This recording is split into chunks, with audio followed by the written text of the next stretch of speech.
Hello, everyone. Welcome to the Third Man Cricket Podcast. Here we are for another episode. Uh, Probably less than like 7 to 8 hours to go for the fourth test at Ahmedabad. All of us are pretty excited because there's a lot to actually play for. After all the debate, after all the heat that India has received with respect to pitch preparation, with respect to performance, whatnot across the globe. I think the hatred is quite evident. So, while also giving a preview, we thought we'll also discuss the big pitch debate, which may or may not have been blown out of proportion. So me and Pavan Bhai were actually discussing a lot over the last 1 week on this very issue. And I thought, along with the preview for the fourth test, which is going to take place from tomorrow at the Narendra Modi International Cricket Stadium at Ahmedabad, we'll first discuss and probably end this entire debate with respect to pitch. So, Pawan Bhai, this just doesn't end. And, uh, you know, the Zimbabwe Afghanistan game pretty much ended in 2 days. But no, that doesn't get any limelight. Of course, it's India. And the entire world is probably against India on the pitch debate part. And what's your view? As in, it's just not ending. And sometimes it's actually getting on to nerves with respect to English media. While we have some amount of logical points being made, but it's never ending. That's what is actually concerning. What's your thoughts? Yeah, first of all, hi Ravi, and very pertinent points that you make with respect to the pitch debate or the fiasco that we have been listening to ever since that last test match ended under 2 days. And most of it is unwarranted as far as I'm concerned, and as most of the Indian cricketers have also mentioned. I think it's very pertinent to understand where these noises are coming from and the quarters that they are arising from.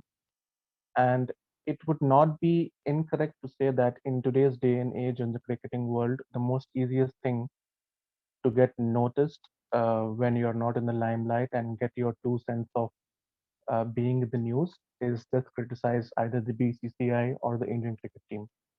And it's the folly of our own media here in India that we give too much of importance to all these ex cricketers from various countries telling about such kind of nonsensical things as far as I'm concerned that bring these things more into limelight and open up a can of worms and gives food for thought for people to think about.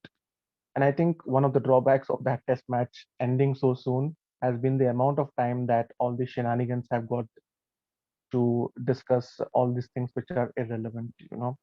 And we also have to understand where all these noises are coming from. It's mostly coming on from ex-English players who have not been in the news for a long time. So they get to have a bit of a limelight, and from many other people in the media as well, overseas and likewise in India. And it was very categorically, and very, bluntly put across by somebody like R. Ashwin, Ajinkya Rahane, and today by Virat Kohli in their press conferences. Um, and one of the things that this particular Indian team pride itself on is that they term every condition as their home condition. They never crib when they go overseas and play, on testing pitches in New Zealand or in England, where test matches against them in the last couple of years have also ended within 2.5 to 3 days.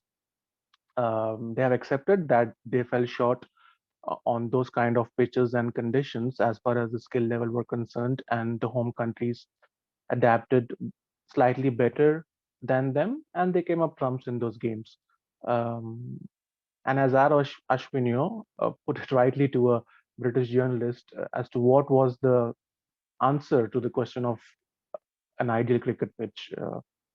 Somehow, for some reason, it has been drilled into the cricket fans' minds or the players' minds that an ideal pitch is the one that teams for the first couple of days, then is good for batting, and then breaks up and assists the spinners.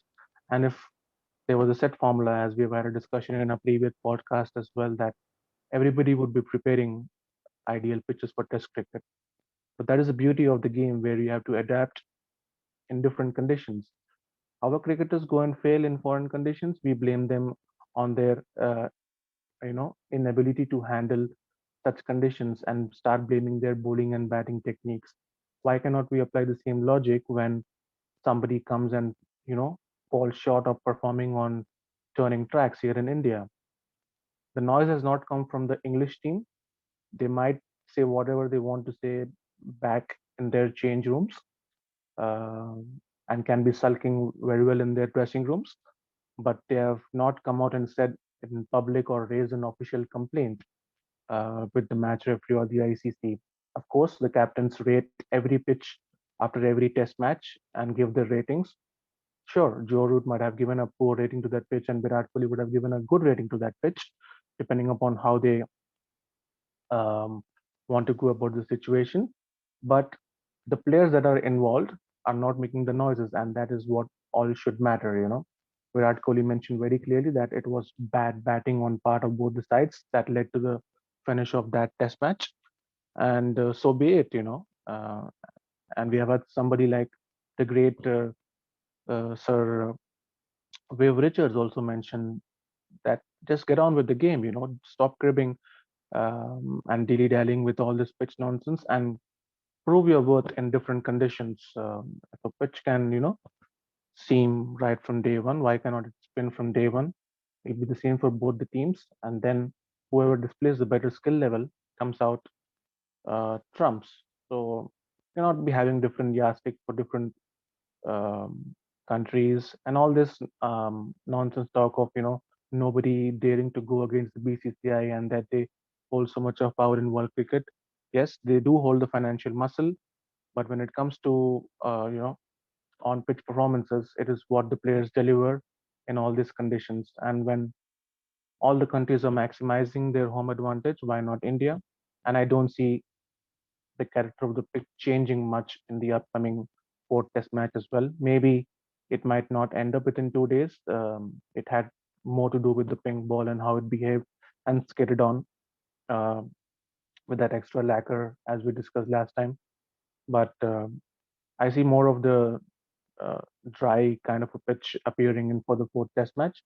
And may the better team win over the course of the next 3 or 4 days. Uh, and we'll see either India, win 3-1 or England make it 2-2. It surely is not going to be a draw with the way things stand.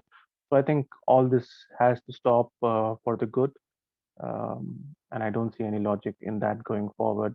Sure enough, we'll have absolutely wildly seeming conditions or swinging conditions later this year when we tour England. But then it's up to us. We've got to take it up on the chin and try to beat the opposition and the conditions and come out trumps. And that is what all cricket is about. And that's why traditionally it's been so hard to win away from home in alien conditions. So that, in a nutshell, is what I think about all that pitch um, fiasco that's been going on in the last 1 week. Ravi, what about you? Oh, well. So, just to add to the list of the whiners, those who are not necessarily happy with the pitch, in addition to the entire English media, how they're being hammered and whatnot, it's also our noisy neighbors who have been making a lot of noise. This time from the northwest part, from the east part, and also from the south. So I was actually talking to a colleague of mine who's based out of Colombo, an avid cricket fan, fairly quite knowledgeable, and I'd say also sane cricket fan. That has to be said these days, isn't it not? So he kind of made a statement about how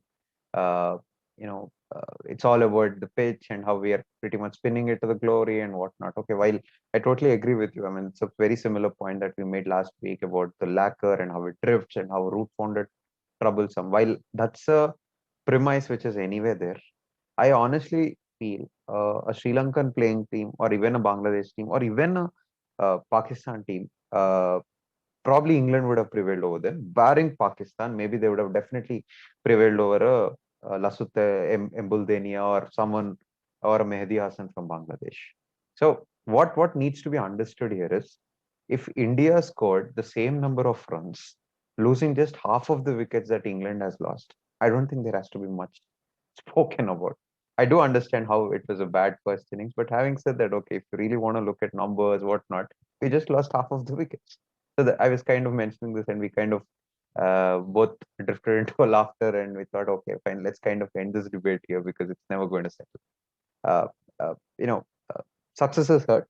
Let's face it. I mean, it's human psychology, and probably with many other teams doing so well across way. I think Indians are also majority of Indians. I'll not kind of generalize, but majority of Indians will pull off similar statements like how the entire cricketing world is making. Second point is with respect to what Vivian Richards actually remarked about.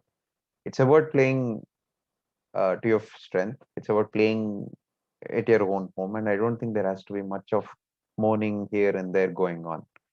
Largely, it's aimed at Michael Vaughan and his entire the drama is put up. To be honest, they're quite funny. Okay, I'm quite enjoying all that field or the dug up backyard that is putting. It's quite funny. I mean, in good spirit. But having said that, I think okay, no one knows what's going overboard. But I personally think uh, that it's kind of getting on the nerve, and probably fourth test should pretty much settle the debate wherein India pretty much do what we have done in second test, and I genuinely hope that uh, uh, happens. It's all about playing well, enough of morning, because especially with respect to Michael Vaughan, right? I mean, there are countless tweets of his when India toured, when India were bundled out below 100, and how we found it to be very strange for a top cricketing team to actually being bundled out, and how we praised Stuart Broad's bowling spell at Nottingham, if I'm not wrong, Trent Bridge, yeah. So uh, it's hypocrisy of all sorts. And Ashwin brilliantly nailed the journalist out there. Even the journalist was pretty much on the back foot initially when he was like, "No, I'm the one who's supposed to ask questions." That was quite funny. Like it was intimidating from Ashwin. He kind of uh, sealed the debate, and it's good to see how all the players are pretty much on the same page. But of course, there's, as you rightly pointed out, there's this entire narrative within India, and also not many ex-players are actually coming to the rescue. While folks like Wasim Jaffer and many others have pretty much, have been quite vocal about how it's our advantage and we just play to our strengths, and we played brilliantly well. It was kind of a disappointing statement even from UV. Because I personally don't think it had much to do with the pitch, and I think that the fourth test will pretty much put all those debates to rest. Uh, so that's my 2 cents on this entire pitch fiasco, and I hope the fourth test also won't not end up being, at least for that reason, at least somehow competitive. Maybe end on a damn day four, and for convincing India win, I'd be really glad about. Uh, so coming to this fourth test, pretty much what is that we are looking at in terms of playing 11? Also, you kind of also gave a glimpse of what you think about the pitch. Even I personally think it would be a dry, normal pitch, but this time the red ball should do wonders. When I say wonders, it's just about stretching the game, because I just can't take this entire drama once again across the globe. So, quick thoughts, playing 11. What do you think? India to start with?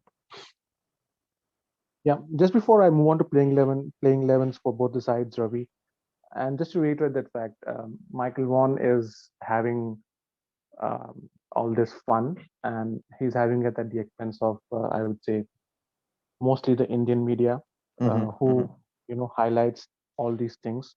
And like Virat Kohli also very clearly mentioned, I don't know if you had a chance to listen to his pre-match press conference today. He also made it clear in uncertain terms that it's the home media that gives much importance to all these news that is coming in, and that's how it gets highlighted in such a big way. And these experts also know that that is the soft target, and that is the Achilles heel as far as Indian cricket is concerned. That you just have to say anything against BCCI or Indian cricket, and that will get blown out of proportion. So I think the lesser importance we give to all these ex players, I would term them as jokers instead of pundits who just want to say something controversial just to stir up a controversy. And coming to the playing 11s, as far as India is concerned, obviously there will be one force change. We see Jasprit Bumrah opting out of the fourth Test match because of personal reasons.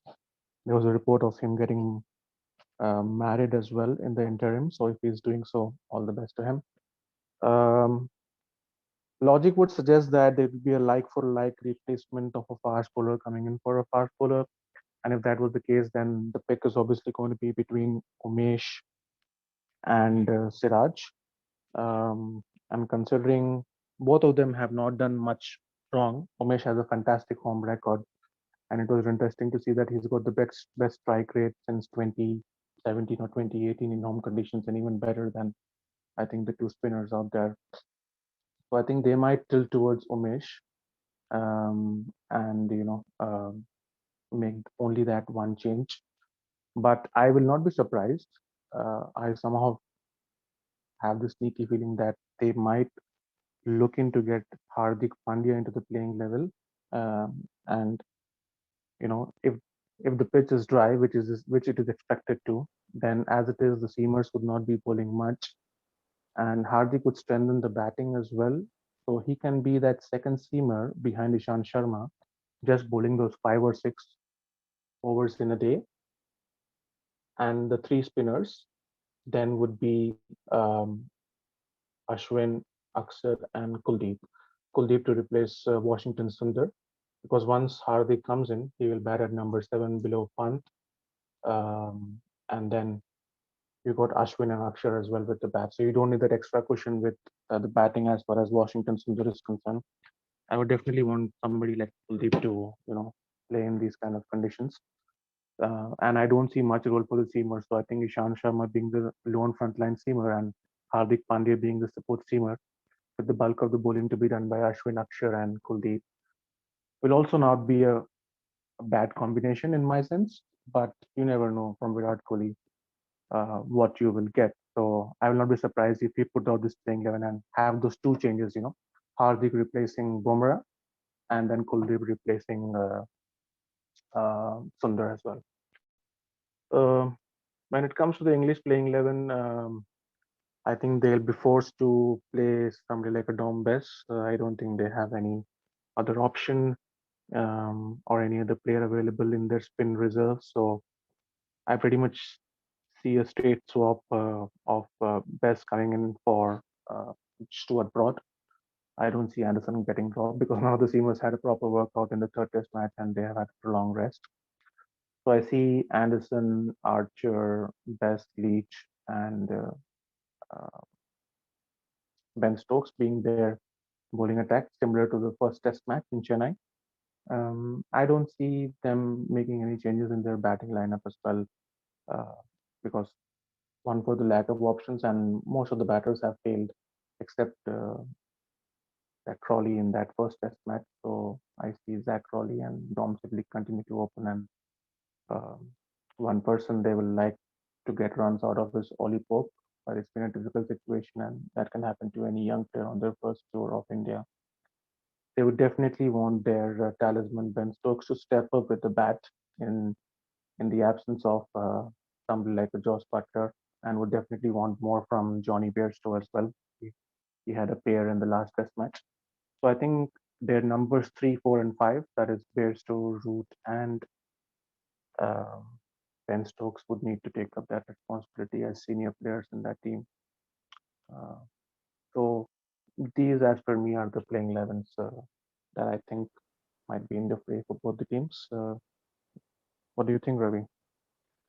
Well, so to start with England, I think yeah, Dombes is a sure and Broad looks out.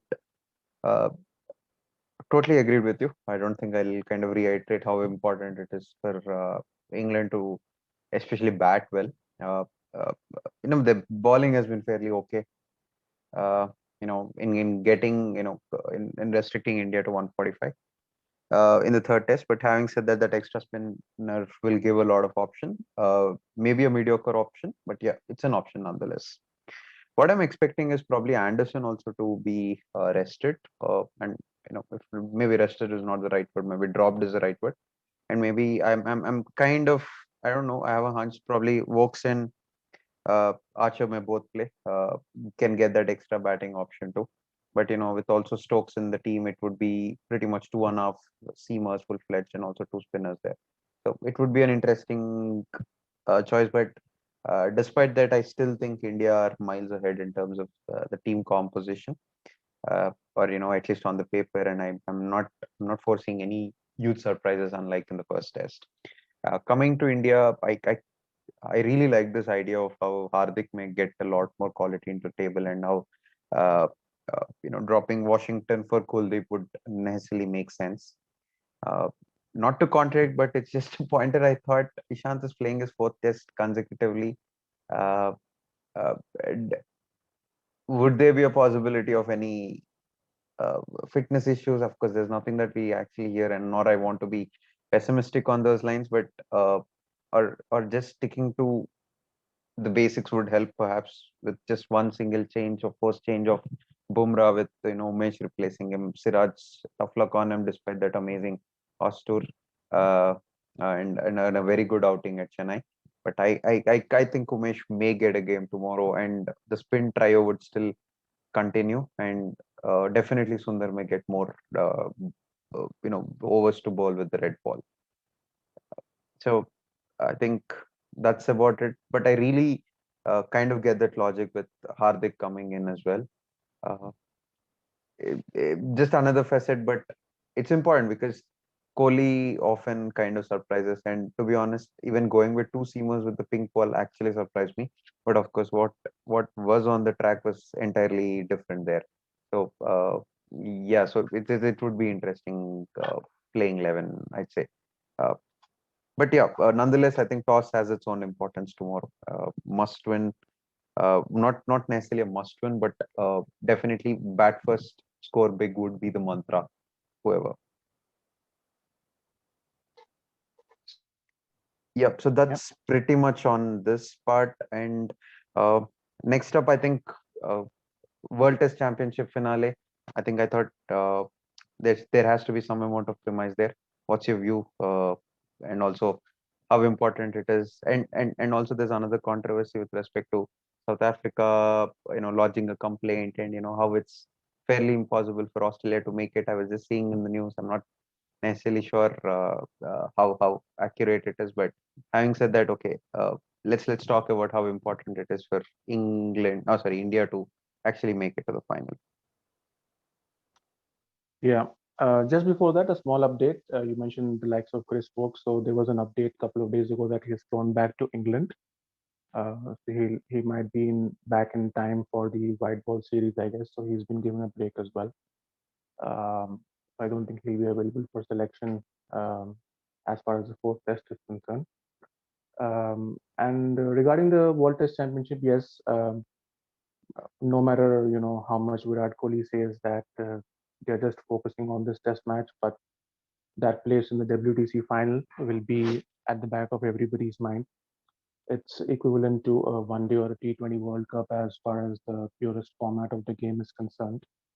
Um, and it will be absolutely fair and uh, will be justifiable to see India in that final because they have been the best team in the last couple of years. If we take the WTC cycle, where they have performed well overseas and at home, the only blip being that New Zealand series. New Zealand have won most of their matches at home. They have been found wanting when they are playing overseas. And Australia, on the other hand, as well, has played most of the series at home as well. They drew the Ashes overseas, and then they have not played their two overseas series in South Africa and Bangladesh, which would have been very tricky for them. Um, and in all fairness, England also have been very good in this WTC cycle. England have won all the series at home, um, uh, and overseas they have won in South Africa, they have won in Sri Lanka, and technically, if they lose out this series will be the only series that they will lose in that cycle, and still not see themselves in the finals. It's how the thing works in the pandemic, but I think the pressure will be on Virat Kohli because he's been part of two ICC tournaments, the 2017 Champions Trophy and the 2019 World Cup, where we have faltered in the final and semi-final respectively. And he wouldn't want the choker tag to be applied to himself as a captain and his team. So I think they'll be extra motivated just to make sure that they get through the final hurdle over here and book that spot against New Zealand in Lords, which should be again a cracker of a final in the month of June. So uh, all hinges on this test match. But I think whatever happens, we still have to give credit to the way India have played in the last couple of years. And I also very well know that if the result does not go in India's favor, again, there will be the murmurs starting out from the Indian media and from the Indian team management as well as to how unfair this is, or how it is illogical for ICC to revamp their point structure with respect to WTC. But everyone knew when the changes were made that the more matches you play, the more wins you have to get on board, and the teams that have played less are at an advantage over here. And come the test match later today, it'd be an unlikely situation of the Aussies rooting for the Poms, which does not happen too often. So all in all, uh, I see that it'll be absolutely fair that India qualifies for that final. Is what my perspective is. Fair point there. So another debate that actually raked up is England Cricket Board, or no, in fact, ICC has pretty much postponed even the venue announcement for the final, considering the pandemic in UK. So, Lords in all its glory, mainly because it's the home of Test cricket, or in fact, home of cricket, whatnot. So it made some sense for us to see a final there. But the next best option is the newly built AGS Bowl, or back in Southampton. So that's another option, mainly because of the biosecure bubble, and and Hilton Hotel right beside Southampton Stadium, and these are factors that are being considered. But having said that, World Test Championship, India playing in Lords, I think it would be amazing. Hopefully, there's at least 40 to 50% of crowd there. But yeah, of course, June is a long way ahead. 3 to 4 months ahead now, and of course, we can definitely talk about a lot of stuff, on that. But probably just don't want to be complacent. I really love to talk about this again. Uh, Probably 4 to 5 days from now, because it's been a quite tricky series, and I just hope we're drawing, kind of either drawing this. Of course, win is the option, but yeah, either drawing this or winning it. So. Largely final pointers. I mean, I just wanted to kind of get your views also on the South Africa Tour of India Women's Series, wherein I think 5 ODIs are being played at Atal Bihari Vajpayee Stadium in Lucknow. I remember watching few games there of Afghanistan, and between Afghanistan and West Indies. It's a beautiful stadium, and I think Indian women uh, should be doing well. So, any thoughts on that series, Pawan? Yeah, I think it'll be very, very incorrect if we here at the Third Men podcast, ignore women's cricket. It's taken on in a big way in the last 5 or 6 years, more so after the Indian women have been doing so well in the international arena, made it to the finals of the 2017 World Cup. That is the One Day World Cup, and then they played the T20 World Cup final as well last year. And I don't think after the T20 World Cup final against Australia at the MCG, we have seen our women in action. So it will be a nice thing to see the woman in blue come back and start playing the game of cricket. And this series will be a good curtain raiser for them as they look forward to the next One Day World Cup, which was scheduled to be held this year but got postponed by a year due to the pandemic. So the next World Cup is scheduled in February, March of 2022 in New Zealand, and India has already qualified for that tournament. So they'll be Mm-hmm. looking forward to having as many games under their belt as possible in lead up to that. And I think that with the view on that, World Cup is uh, what they made their selections as well. There were a couple of surprises. The more pertinent one was leaving out somebody like a Shikha Pandey, who has been the flag bearer of the Indian pace attack, along with the legendary Julan Goswami. And we have been looking at Shikha Pandey to take over the reins once Julan decides to hang up her boots and Mm-hmm. lead India's pace attack. It was perplexing that her name was not announced in either the one day or the T20 spot, but somewhere down the line, I was reading that the selectors wanted to give opportunity to new talent as well and see how they can build up a strong pool of players in lead up to that one day World Cup. And the T20 World Cup comes up in 2023 in South Africa, exactly a year after the one day World Cup. And the usual suspects, Mithali Raj captains the one day team. She no longer plays the T20 format. Smriti Mandana, Jemima Rodriguez, Rodriguez, Poonam Roy, Priya Punia, a youngster who has been given a chance is somebody called Yastika Bhatia. So here's a new name that's been put in there. Again, the likes of Harmanpreet Kaur and Deepti Sharma make up a strong contingent for the Indians. Shushma Verma comes back and has been given the wicket-keeping duties, and Tanya Bhatia has been dropped from the squad. Another young wicket-keeper, Sweta Verma, has also been given the chance. So these are the two wicket-keepers that will be playing for India. And when it comes to the bowling lineup, you have the usual suspects, Radha Yadav, Rajeshri Gaikwad, Julan, Mansi Joshi is also a pace bowler, and Puram Yadav, who is uh, the leader of the Indian spin attack. So they'll be coming up against a good, strong South African team as well. Who they have also qualified for the next year's One Day World Cup. And also, just to let our viewers know, the One Day World Cup is an eight-team tournament wherein I think the top 5 or 6 teams, including the host, qualify automatically, and the last three spots are left for uh, teams that have to play a qualifying tournament. So, and South Africa have proved to be a very good team in the last couple of years. Um, we did not get to play them in the semi-finals of last year's T20 World Cup as the match was rained off and we progressed part of our superior group stage record. But the likes of their captain Sunil Lewis, Marzian Cap, Mignon Dupree, Laura Boulevard, uh, Shabnam Ismail, Ayabonga Khaka. They've got some exciting players, and I think they will give this Indian team a good run for their money. Who might be a bit rusty coming back to international cricket after 1 year or so. So it'll be nice to see and catch these matches as well. And we'll surely be discussing how this series pans out. That is both the one day and the T20 series, and give you guys a heads up on that as well. And we have the exciting Shefali Verma to look forward to in the T20 format as well for India. She's not been drafted yet into the one day side, but we know that she is a box office player for India.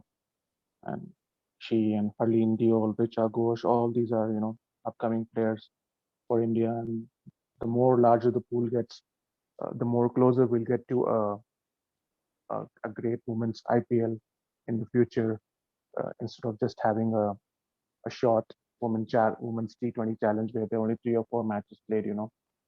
The more the talent pool develops, we can see a 6 team or an 8 team IPL in the future as well, just like the women's Big Bash League. And hope to see all the other women cricketers from all the other countries coming and participating in this women's IPL as well. So here's hoping that they have a good series. We get to see them good cricket from their end as well. Oh, yes. Exciting cricket ahead. So I think that pretty much wraps up today's episode. In the next episode, I think there'll be a lot of reviews, right from the West Indies Sri Lanka series is also kicking off. There's New Zealand and Australia T20 series happening, and also the recently concluded 2-day Test match between Afghanistan and Zimbabwe that ended today, and of course a lot more reviews will be undertaken in the next one. So thanks a lot, Pawan, for your time today. Had a great chat, and hopefully let's win it in the next day. So yeah, see you soon. That's about it. Thank you, Ravi, and thank you to all our listeners, and we'll see you soon. Thank you very much. Yep. Bye bye.